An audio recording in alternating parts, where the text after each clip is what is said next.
तर अर्थसंकल्प सादर होताच काही दिवसातच 95,000 कोटींच्या पुरवणी मागण्या सादर झाल्या। मुख्यमंत्री माझी लाडकी बहीण योजनेसाठी 25,000 कोटी मंजूर करण्यात आलेत। मुख्यमंत्र्यांच्या नगरविकास खात्यासाठी 14,595 कोटींची तरतूद करण्यात आली आहे। एकूण अर्थसंकल्पाच्या 10% अधिक वर्षभरातील पुरवणी मागण्या असू नयेत असे संकेत आहेत। मात्र यंदा 15% जास्त रकमेच्या पुरवणी मागण्या विधिमंडळात सादर झाल्यात। यावरून विरोधक आक्रमक होण्याची शक्यता आहे।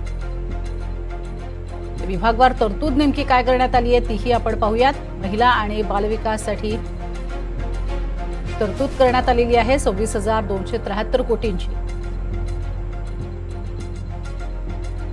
अधिक माहिती घेऊयात, आमचे प्रतिनिधी सागर कुलकर्णी आपल्या सोबत आहेत। सागर, जे काही नियम आहेत किंवा ज्या पद्धतीचा आपण बघतो की एक विधिमंडळाचे काही अलिखित किंवा लिखित नियम आहेत, त्या नियमांना कुठेतरी शिथिलता दिलेली आहे किंवा नियमांचं उल्लंघन होते असं म्हणता येईल का?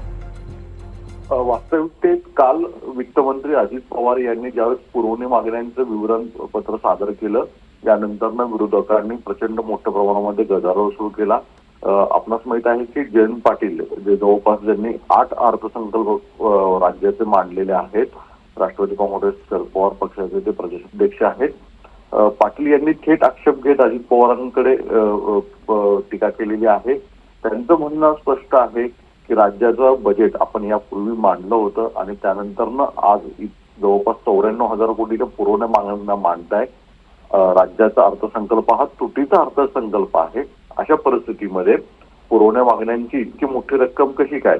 डोळ्यासमोर निवडणुका ठेवून मतदारांना आणि तुमच्या लोकप्रतिनिधींना खुश करण्यासाठी अशा इतक्या मोठ्या प्रमाणामध्ये पुरवण्या मागण्या सादर केल्या गेल्या आहेत का? वास्तविकतेत पुरवण्या मागण्यांची फुगवटा हा अधिक आहे आणि त्याच्यावर वास्तविकतेत खर्च होणारी रक्कम ही कमी आहे। याचा अर्थ जो तुटीचा अर्थसंकल्प सादर करतोय आणि जो कर्जाचा बोजा महाराष्ट्रावर वाढतोय तो वाढतानाच दिसेल। याच मुद्द्यावरनं आज परत एकदा विरोधक आक्रमक होताना दिसतील। जवळपास 94,000 कोटी इतक्या मोठ्या पुरवण्या मागण्या प्रथमच मांडल्या जात आहेत महाराष्ट्रामध्ये।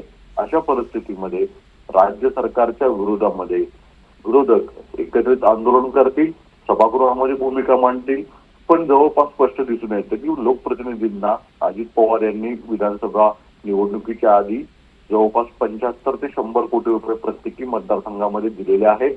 ते नगरविकास, ग्रामविकास, स्थानिक स्वराज्य संस्थेच्या दृष्टिकोनातून असलेल्या विकास, मतदारसंघातल्या दृष्टिकोनातून विकास, या दृष्टिकोनातून हे निधी दिलेले आहेत। पण राज्य सरकारने दाखवताना मात्र लाडकी बहीण योजना असेल, नगरविकास योजना असतील, यासाठी मोठ्या प्रमाणामध्ये तरतूद केल्याचं दिसून येते। नक्कीच, तुर्तास धन्यवाद या संपूर्ण माहितीसाठी सागर।